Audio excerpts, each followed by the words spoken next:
Welcome. It's really an honor today to have Commissioner Julie Brill here.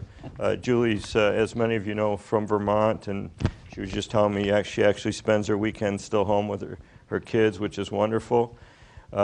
Julie went to Princeton and went on to law school and became an assistant attorney general in Vermont, and then joined the Obama administration as one of the commissioners for the FTC.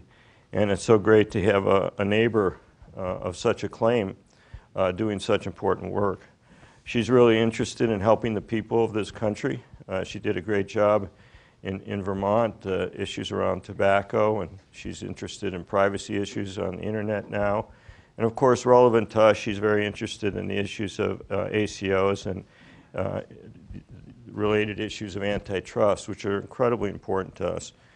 We always try to do the right thing. It's complicated in the different worlds we live in, but clearly we know from our work at the Dartmouth Atlas, I used to be the head of the Dartmouth Institute, that integrated systems are the best systems in this country.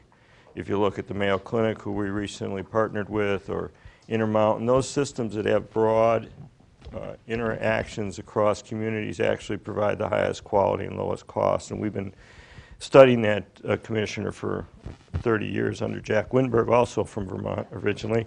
So we're really challenged by trying to understand how to do the right thing when what we're really interested in is getting patients the lowest cost and the best quality. And sometimes the regulations and rules don't make it so easy to do those kind of things. And I know that's not anybody's intent, but it makes it extremely challenging. So we're really honored to have you with us today here at Dartmouth-Hitchcock and look forward to your comments. Thank you for coming. So good morning, everybody. It's great to see you. Thanks for having me here, and thanks, Dr. Weinstein, for that very nice, warm introduction. So it's really nice to be here, although I'm here every weekend, as Dr. Weinstein mentioned. During the week, I do suffer from the steamy, hot weather in Washington, D.C., and it is really bad this year. So anytime I can get out of D.C. and come to a cooler place, it's always very welcome to me. As Dr. Weinstein just mentioned, I am a commissioner of the Federal Trade Commission. There are actually 5 commissioners, and we are an independent agency, although it was mentioned that I'm a member of the Obama administration. Actually, literally, I'm not a member of the administration. I have a term of 7 years, and it lasts through 2016, no matter what happens in November. But of course, I was nominated by President Obama and confirmed by the Senate. Before joining the commission, I was an assistant attorney general for over 20 years. As some people in the audience, Frank and Paul, know, they've known me for a very long time, where I specialized in the Vermont Attorney General's office in consumer protection and competition issues. As I've mentioned to a couple of you that I met this morning, also during that time, the past 20 years, I had the great happiness of having 2 beautiful boys, both of whom were born here at what was then the new birthing center. Since my boys are now 19 and 16, it was a little bit of time ago, and we all know how time does in fact fly. So I thought what I would do today is talk a little bit about some of the issues that I thought would be most interesting to you, and I'm going to talk for, I don't know, maybe 20 minutes or so, but the part of the morning that I know I will find the most interesting, and I'm guessing you all may as well, will be after I give this little brief talk, and then I can hear what questions you have and we can have a dialogue. For me, that's always the most interesting thing. And again, like I said, maybe it'll be the most interesting for you. So I'm guessing that some of you don't even know what the Federal Trade Commission does. I often get asked when I'm walking around Randolph, Vermont, gee, you know, do you do like foreign trade? Like, are you the U.S. trade representative? Actually, the Federal Trade Commission was the brainchild of Louis Brandeis, and it was formed originally back in 1914, coming out of the 1912 presidential election, when actually competition issues were a huge, huge issue in the presidential campaign of 1912. And the Federal Trade Commission was designed to be an independent agency, independent of the administration, to take a look at competition, and then 20 years later, consumer protection issues. I like to say that we are a small but mighty agency. We really don't have a lot of people in terms of, FTEs, that kind of thing. But we do cover a lot of ground within the economy. We focus on a lot of different sectors within the economy. And so for those people who do know about us, actually we can be quite important to the things that they want to do and the things that affect consumers and businesses in this country. We're the only federal agency with both consumer protection and competition jurisdiction. The dual mission of consumer protection and competition is, on the consumer protection side, to prevent deceptive and unfair practices that harm consumers, and on the competition side, to prevent business practices that are anti-competitive. So we seek to accomplish these things without unduly burdening business, legitimate business, and we do so through the variety of tools that Congress has given us. And these are things like law enforcement. We do a lot of research work. We have conferences. We put out guidances. We put out policy papers. We also try to do a lot of consumer and business education in plain language materials, and maybe some of you have seen some of those materials on the competition side, perhaps on the consumer protection side, and if you have, I'd love to know what you think of them. So before I get into some of the competition issues, let me tell you a little bit about what we do on the consumer protection side. We really deal with a huge number of consumer protection matters. We really are the nation's leading consumer protection agency. So we're dealing with everything from privacy to telemarketing fraud to false advertising. Some of the things that may be of interest to you all, we work with HHS on data security breach notifications that have to be issued by hospitals and other HIPAA-covered entities. We prosecute scam artists who seek to sell bogus health insurance to vulnerable consumers. And I have a feeling some of you may have seen enough of that to be as disturbed by it as we are at the Federal Trade Commission. We even run the Do Not Call list, which some of you may be familiar with, and which you may know that Dave Barry has called the most popular government program since the Elvis stamp. So we're proud of that. But like I said, let's focus a little bit on the competition side, at least in my brief remarks. And I especially want to focus on the part of our competition work that I think touches on your healthcare mission. And that is the work we do with respect to hospital mergers and what we're doing with respect to accountable care organizations as envisioned by the Affordable Care Act. I thought I would also touch briefly on our work in the pharmaceutical arena, oops, sorry about that, which is another very important plank in our healthcare platform. But first, I thought it would be important for me to set a little bit of the context here, the context within which we are doing our healthcare work, because like with so many things, context really does matter. I don't need to talk to you all about the problem of rising healthcare costs. You live it every single day.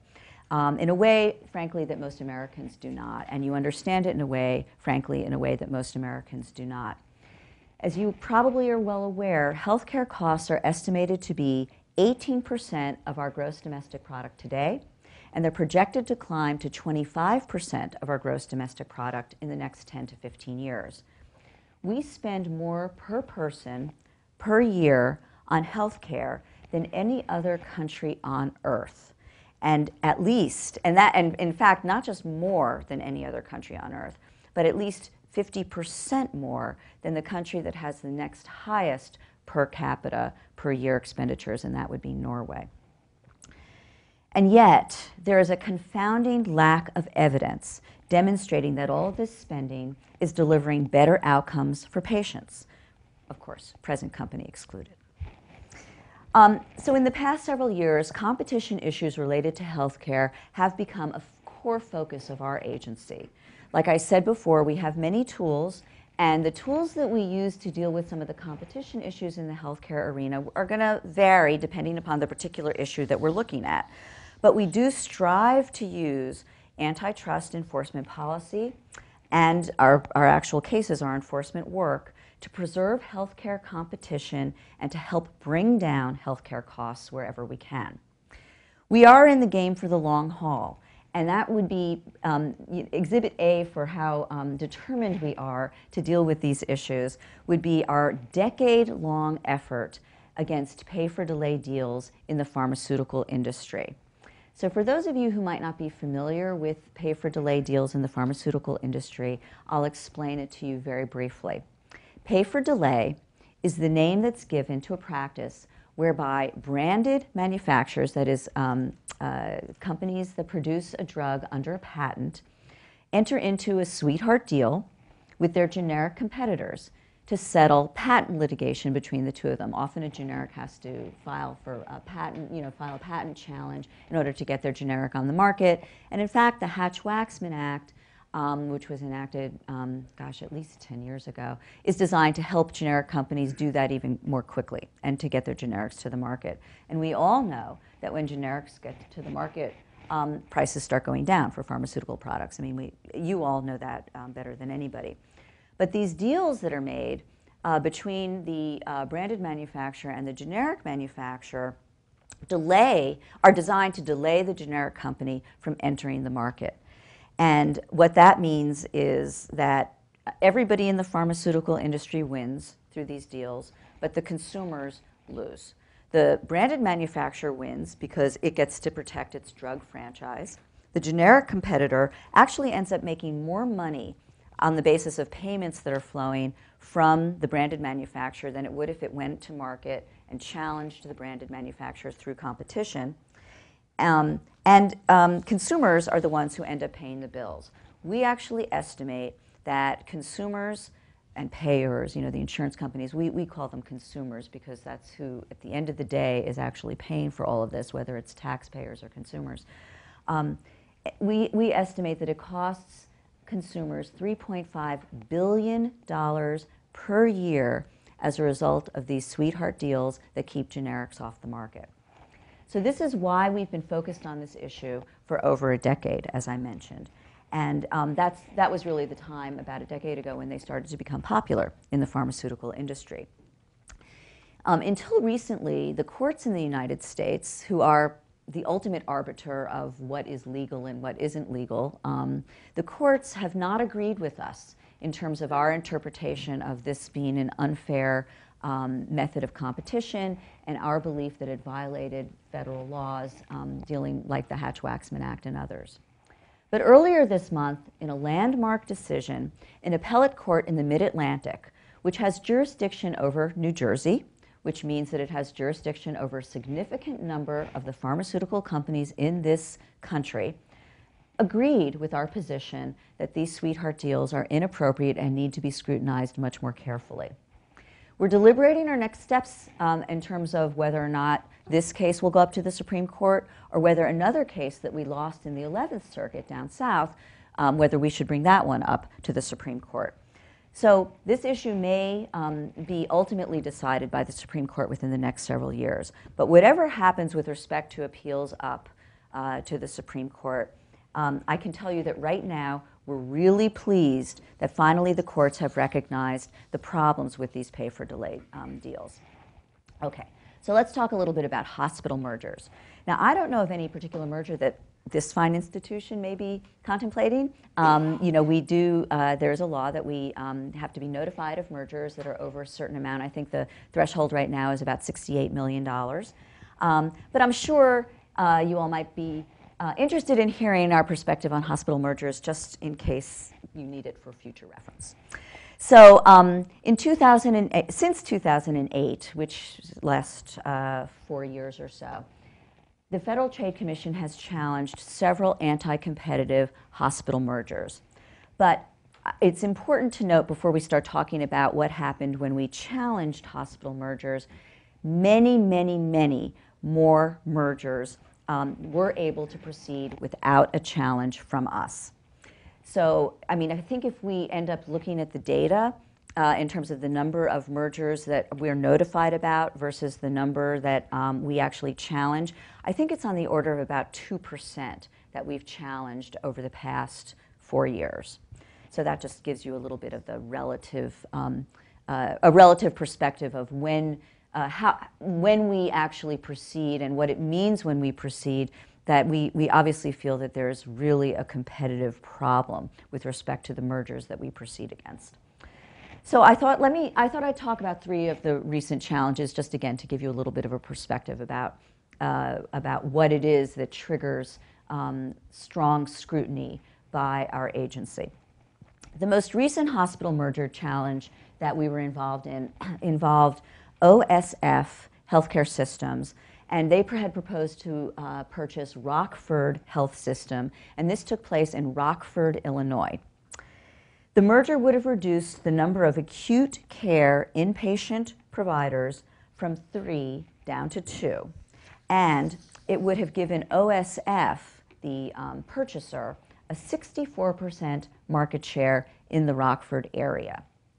So in November of 2011, we went to federal court. We said to a federal judge, we're asking you to stop this merger. Don't let it take place while we proceed to determine whether or not it is anti-competitive. The judge agreed with us, granted a preliminary injunction, and shortly after that, the parties abandoned the merger. In another case, involved in the Toledo, Ohio area, there was a merger between ProMedica and St. Luke's. Now, this merger, interestingly enough, had already been consummated. They didn't have to report it for a variety of technical reasons.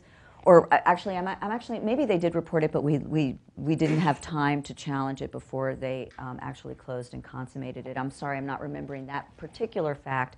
But in any event, it had been consummated, but we decided to challenge it. It had reduced the number of hospitals in the Toledo area from 4 down to 3. We believed that the merger was going to reduce competition and was going to enable ProMedica, the purchasing hospital, to increase prices to commercial payers. Again, we went to a judge, and we asked the judge to put in place a preliminary injunction to stop further activity to consummate the merger. The judge agreed with us. And in addition, an administrative law judge that heard the entire case decided that it was an anti-competitive merger and was going to require a divestiture. That is, the St. Luke's, which was the hospital that was purchased by ProMedica, would have to be divested.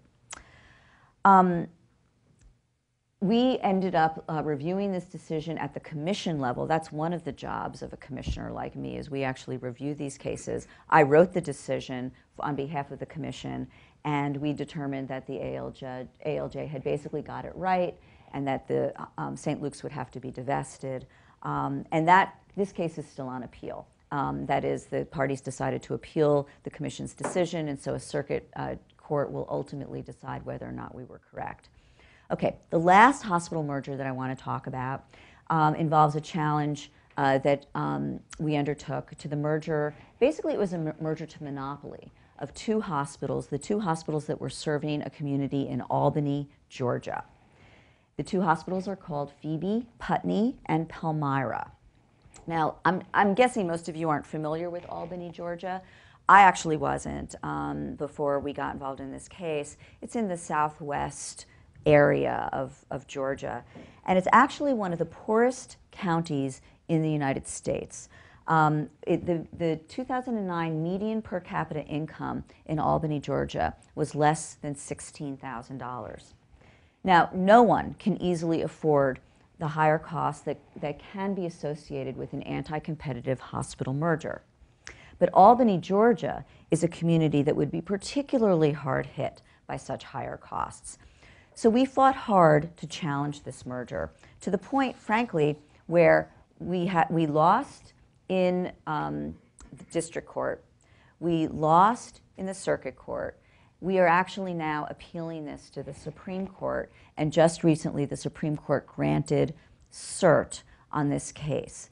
And I want to explain to you why, very briefly, the Supreme Court did grant cert on the case, because there are some really important legal issues involved. In some ways, this case goes to the heart of the relationship between state laws and federal antitrust enforcement. Under Georgia law, local governments in Georgia are authorized to establish something known as hospital authorities.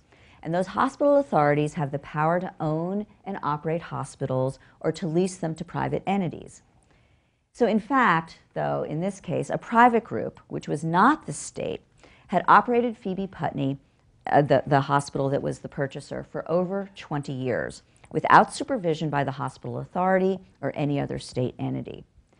In late 2010, Phoebe Putney set out to buy its only other competitor, as I mentioned, and the purchase price was $195 million. The deal was structured to look as though the hospital authority and not Phoebe Putney was doing the purchasing.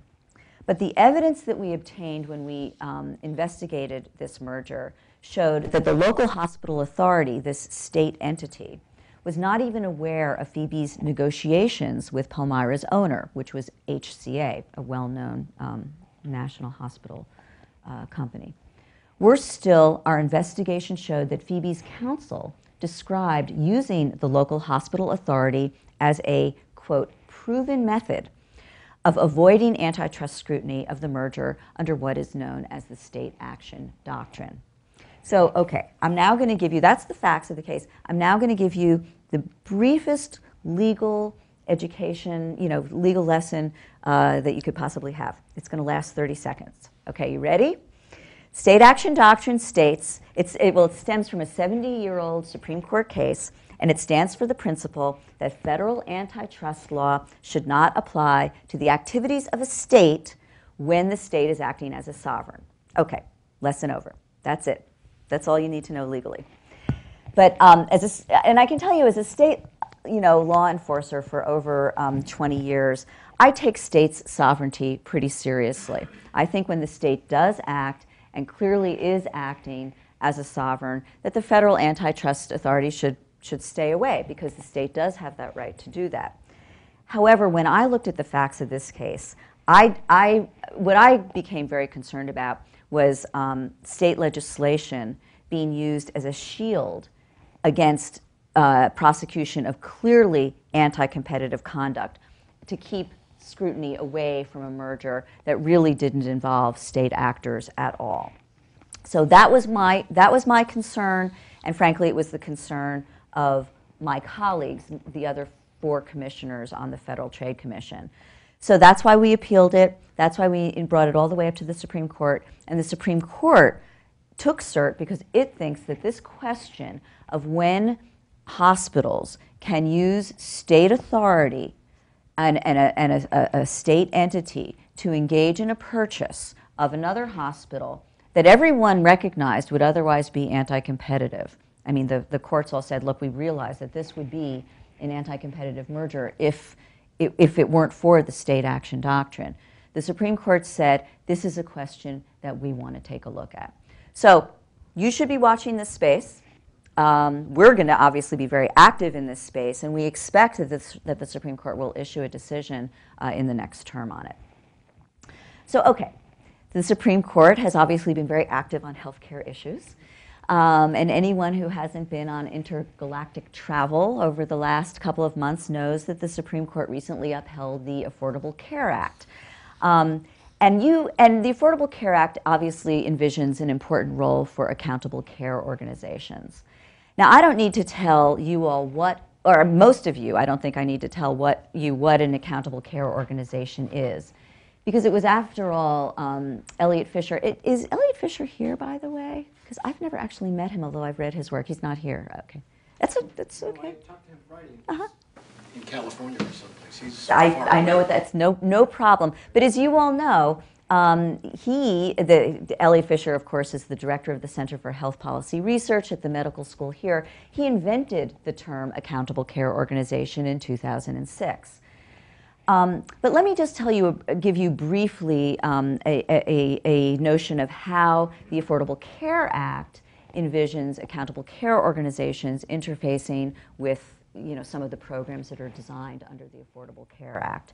So the Affordable Care Act establishes a new Medicare shared savings program The Act also authorizes the establishment of provider-controlled contracting networks, which are called accountable care organizations, to participate in the shared savings program. And what the ACOs, or accountable care organizations, will be able to do is contract with CMS to care for Medicare fee-for-service beneficiaries in a coordinated manner. The intention behind all of this, behind allowing accountable care organizations to contract with CMS as part of the shared savings program, is to improve healthcare quality by mandating that ACOs meet quality of care benchmarks established by CMS, while at the same time incentivizing ACO provider participants to reduce healthcare costs below those that would otherwise prevail by sharing in their savings that are generated through increased provider coordination.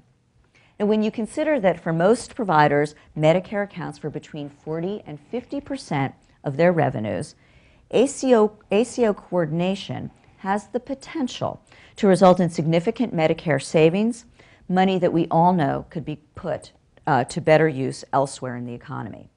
So these are really worthy goals, and they're also consistent with the Federal Trade Commission's policy to play its role in helping to contain healthcare costs. Yet whenever competitors come together to collaborate, they must be careful to not run afoul of the antitrust laws. ACOs formed between otherwise independent providers can give rise to at least two competition concerns. First, they can become vehicles through which providers can fix prices for their services.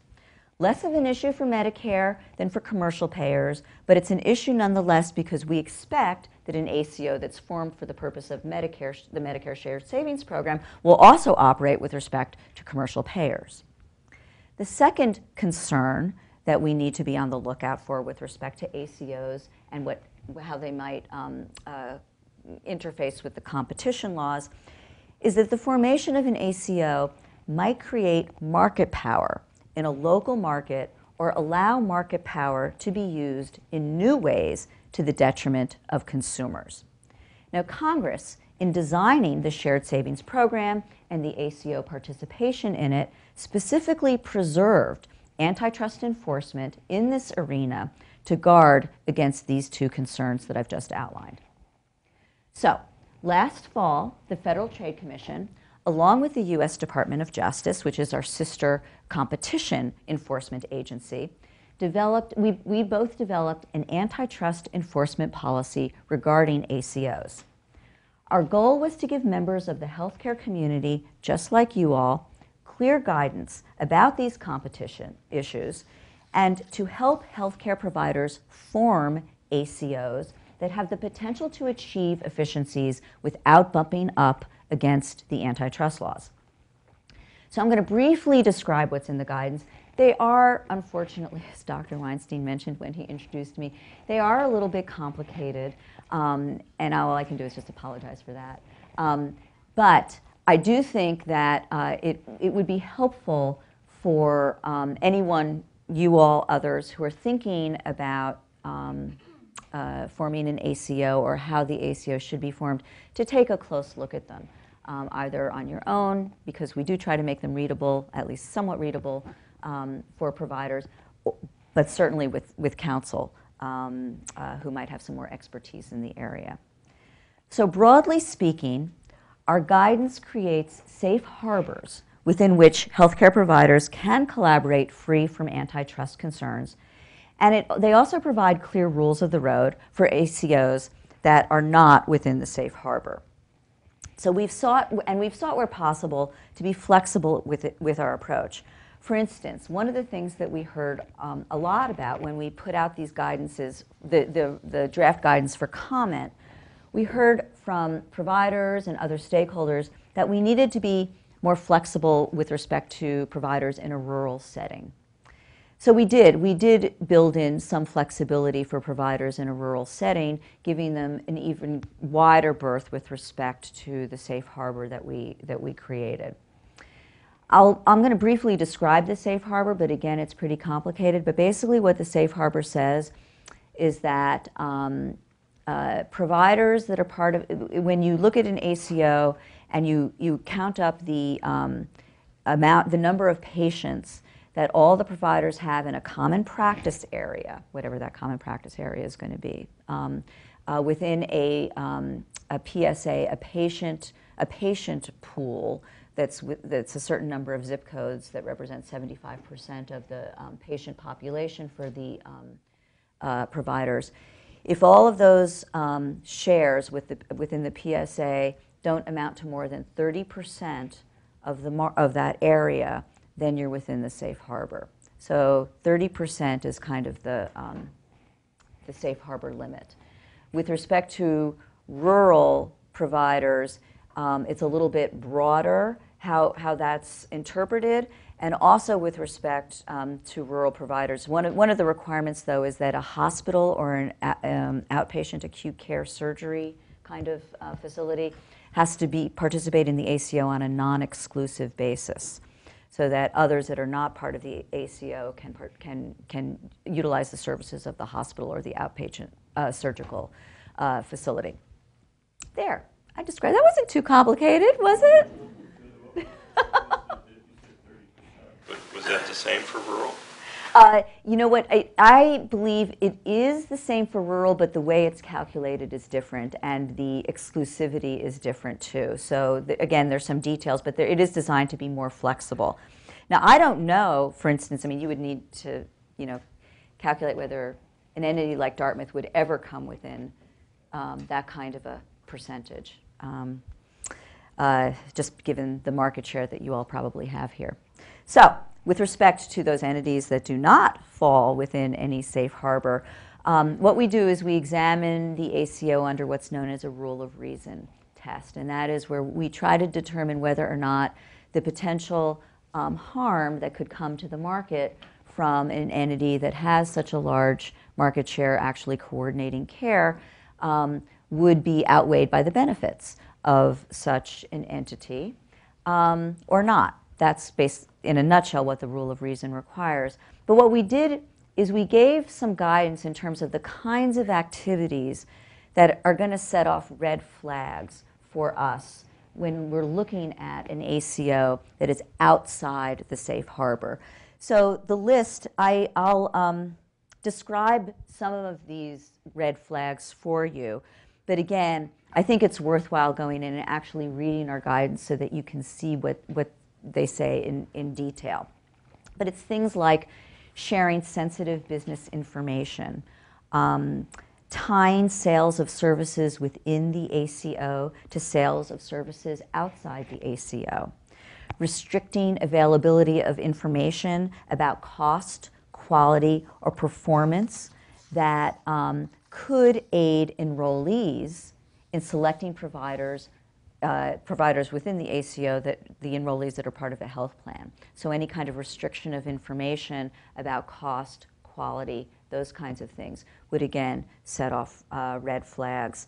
Couple of the others, contracting on an exclusive basis with ACO providers so that the providers are not able to contract with payers outside the ACO arrangement, either individually or through other ACOs. So it's things like that. Those are going to be the red flags that are going to, have us perhaps take a little bit of a closer look at the ACO.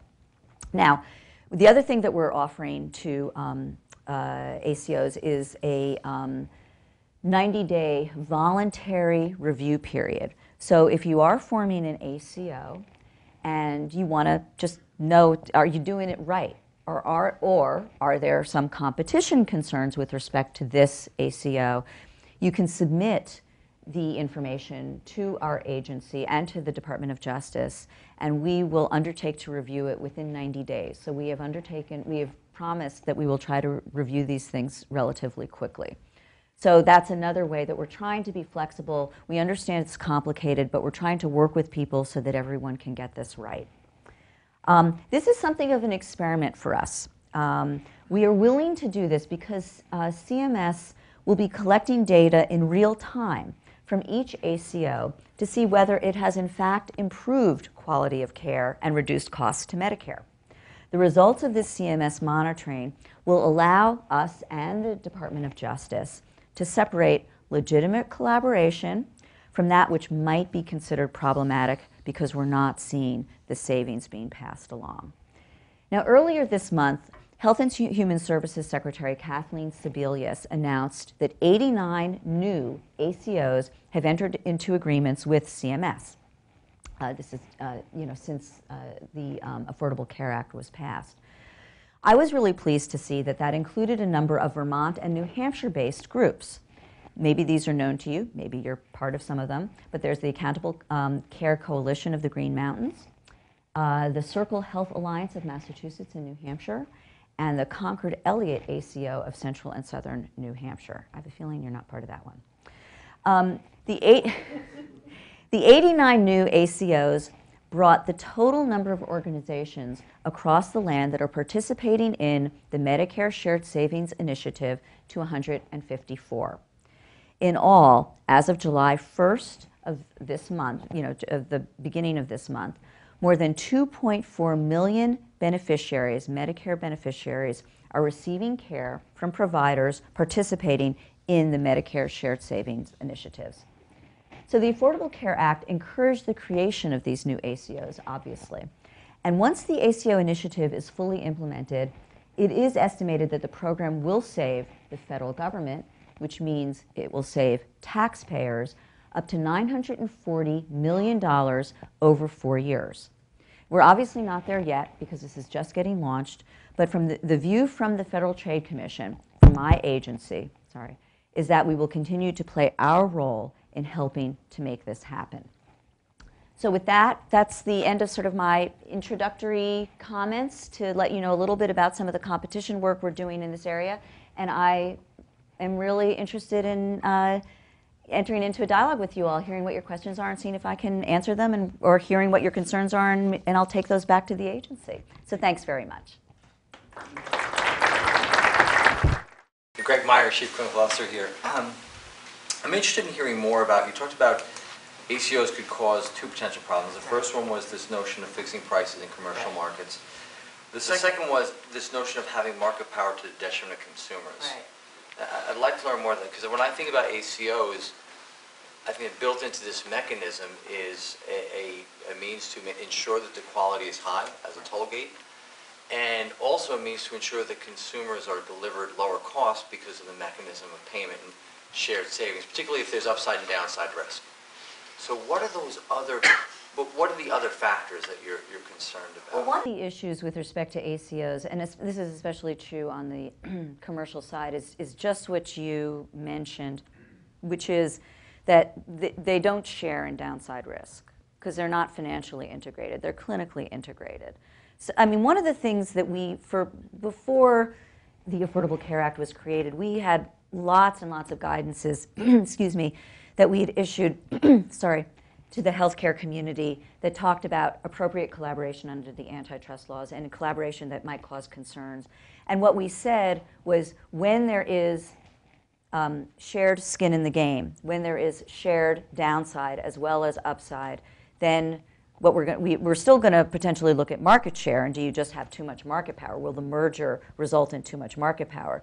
But that shared skin in the game is something that makes us feel much more comfortable that there is that financial integration along with clinical integration.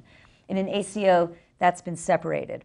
And so instead, excuse me, you just have the clinical integration, which, if everything works well, will do exactly what you've described. And we certainly want to give that we're working to make that try to happen, and to see if we can do our best to guide industry to create those ACOs, so that will be the result. But look, whenever you have competitors coming together and saying, let's coordinate care, the concern becomes that more gets coordinated than just care. Prices get coordinated, how services get delivered gets coordinated, how interaction with the payors, not necessarily Medicare, which is a price giver, but a commercial entity, how those prices will be negotiated. So there's a lot of issues that come into play when you're talking about an entity that's coordinating in that way. Does that make sense to you? It does. I think, again, as I think through what are the mechanisms by which we're actually going to share savings for the American public? And I think that care coordination is the key. There aren't many levers for us to pull, and it is, in fact, it's the competition and the fragmented care that got us to this place where we're at today, and it's just trying to navigate here in that space. I personally agree with you. And I just want to be clear that Congress, when it created this program, this new program, made quite clear that it wanted to have a vigorous role, a continued vigorous role for competition. So as long as we're going to have private payers and as long as we're going to have private entities providing care, there's going to need to be some interface with the competition rules. So that's the plan right now. That's the goal. And look, we all know the proof will be in the pudding. I mean, how this works, in real time, on the road, whatever metaphor you want to use, but how it's going to work in each and every particular instance is what's really going to matter. And that's just beginning at this point. So, yeah. Thank you, Commissioner Brill, for sharing time in your busy schedule with us. We're very grateful for that. And I have a general question, and it goes to the model by which you and your colleagues at the FTC judge transactions that are positive for costs and negative for costs. Mm-hmm. And the source of the agency was, back in 1914, a concern about increasing prices because of a diminishing number of vendors to consumers, so that there were fewer choices and the ability to raise prices. So you've talked a lot about anti-competition, but the real purpose is to lower costs. Lower costs and ensure that there's I'm sorry for interrupting you, but just and ensuring innovation and that there's an appropriate choice for consumers. So there's also non-price competition that we're concerned about as well, but I apologize. I've said it better than that, and I agree with that. In healthcare, however, the economic model is different than in the sale of goods. Absolutely. And our research has showed us here for a long time that overutilization leads to extremely high costs and frequently worse outcomes. Mm-hmm. So what we are about is trying to increase outcomes and lower costs. And with our shared decision-making function, we are proud of our utilization record. We try to do less care, only the care that's most appropriate, rather than producing more care, which I think raises costs. Mm-hmm. So I have the general view that prices in healthcare are a factor, but utilization is a huge factor in the costs that are borne by the country. And when there are more providers in a market, because the decision to get care is not solely determined by the patient, it is a partnership between the patient and his or her clinician. What we have seen in our research is frequently when there are more providers in our market, there is more utilization of healthcare services, some of which we think might be questionable, and that is an incredible influence on costs. Do you and your colleagues at the Commission consider that model when you're looking at combinations of providers to think about how utilization could be positively affected, even if the number of providers in a community can go from 4 to 3 or 3 to 2? It's a great question, and there's a lot in that. So the short answer, I could answer it in one word, and the short answer is yes, we do. But let me explain. The vast bulk of mergers that come before us, and now I'm focused on hospital mergers. The vast bulk of hospital mergers that come before us are either pro-competitive or benign. They're not going to be anti-competitive. And one of the ways in which we determine that some of them are going to be pro-competitive is exactly along the lines that you're talking about. There's overutilization, there's empty beds, there's too many doctors, there needs to be some consolidation because there's too much going on in a particular market. In the 2% of the mergers that we look at, that we actually challenge, that's not what we believe is happening. So again, just to keep in perspective that many mergers do take place, but those that we challenge are areas or mergers where we think there's some questions around that. So that's the first thing I think that needs to be said. And so I think your point is very well taken. And I think utilization and overutilization, going back to the ACOs, I mean, that's part of the theory behind the ACOs. That if you have a patient who sees her general practitioner and gets an x-ray and then has to go to the specialist and gets the same x-ray and then has to go to yet another specialist and gets the same x-ray, for good reasons, each one of those providers feels that they need to take that same x-ray, or maybe it's whatever the test is, whatever the diagnostic tool is.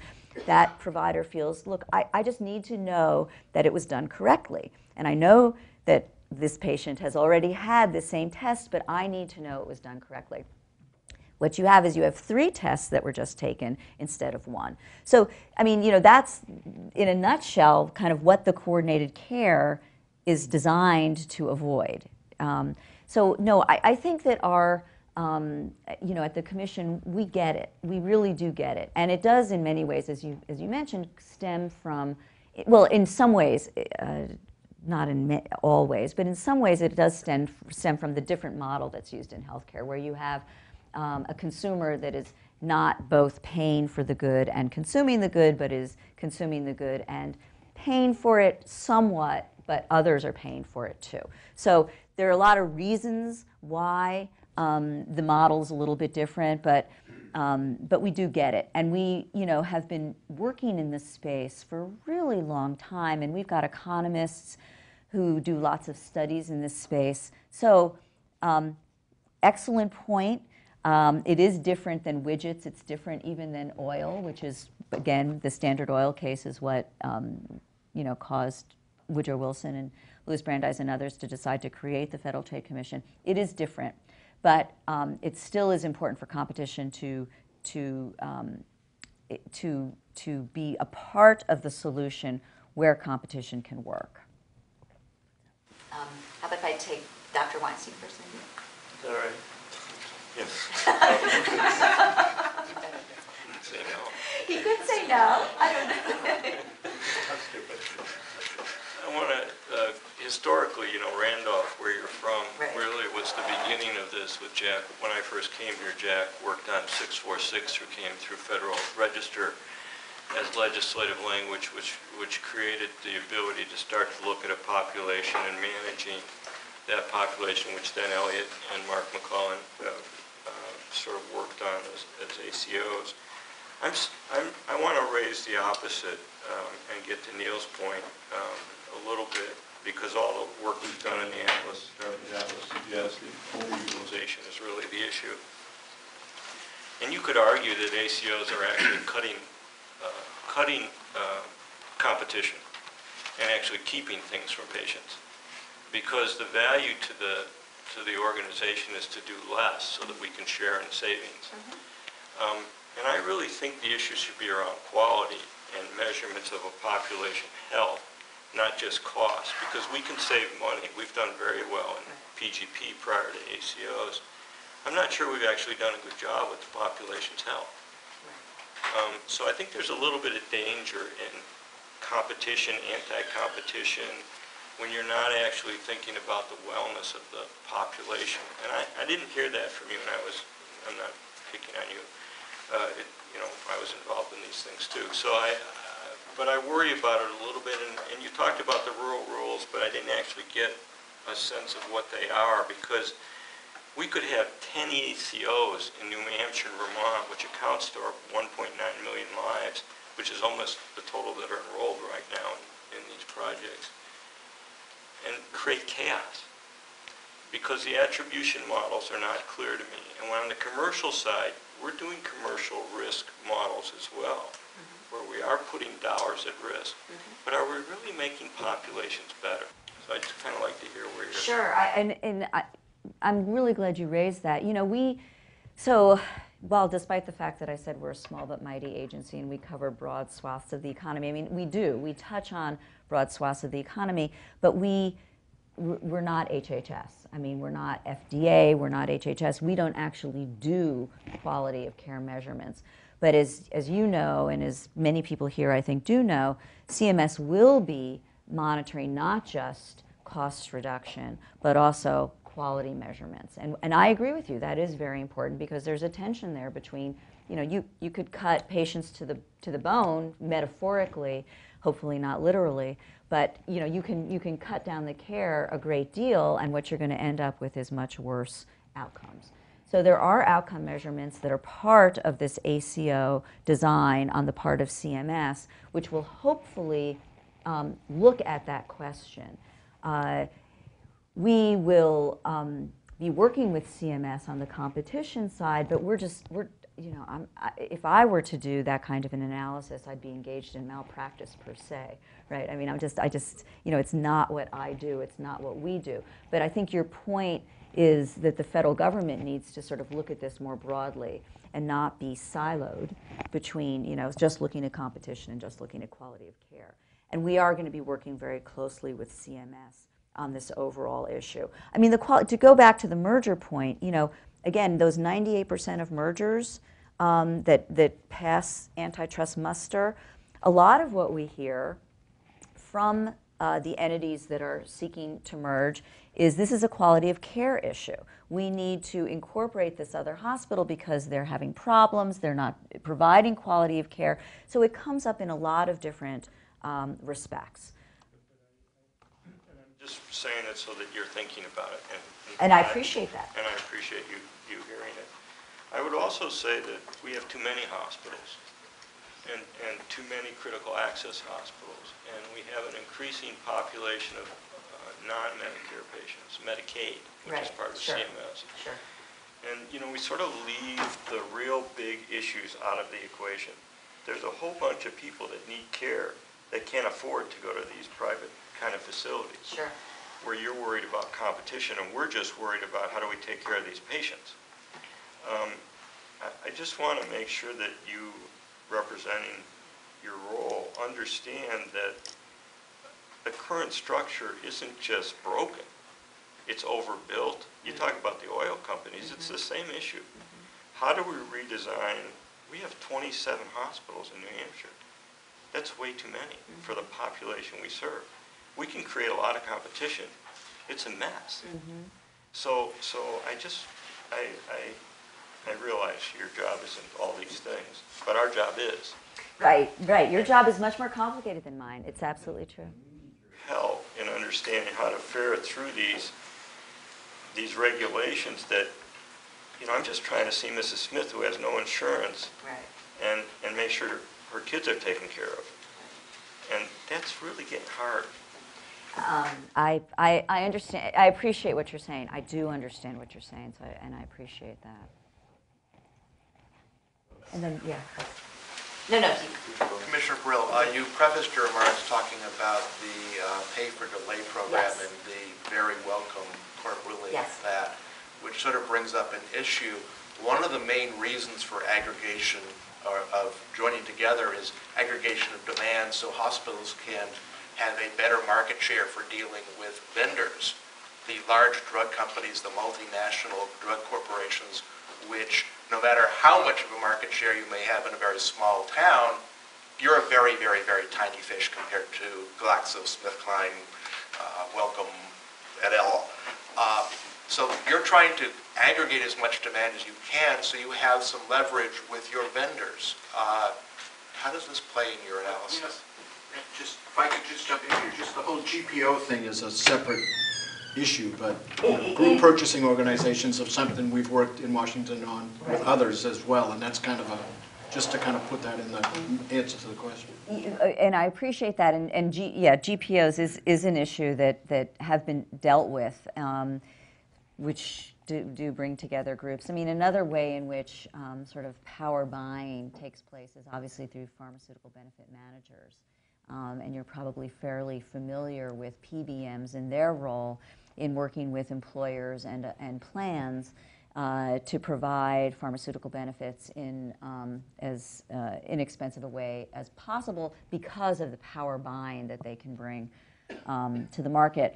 From the competition perspective, we just analyzed a large Pbm merger, which came before us, and I was the one commissioner who dissented from allowing that merger to go forward. I felt we should have challenged it because I thought that the PBMs didn't need to be any bigger to do that job that you're talking about, which is to engage in power buying, and I thought that instead that there was a real potential for collusion in terms of which employers that they would negotiate with, which plans they would negotiate with.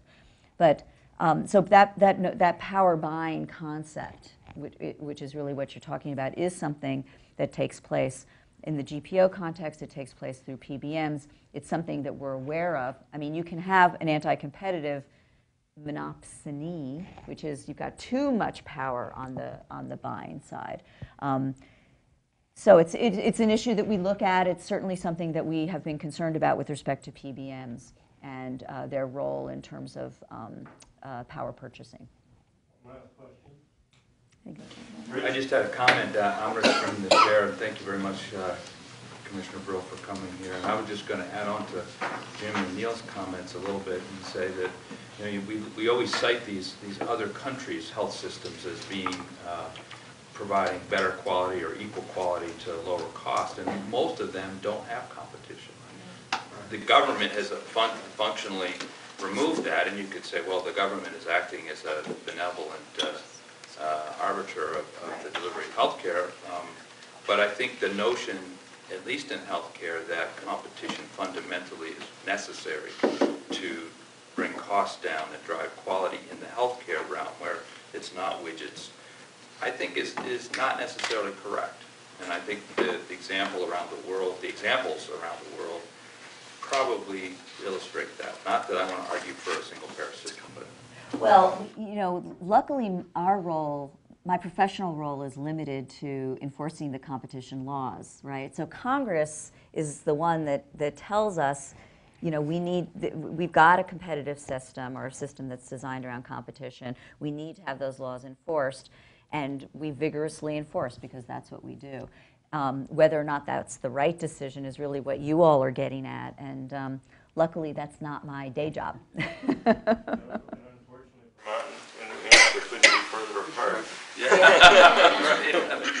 Understood. Well, thank you very much. I really appreciated the discussion. Thank you.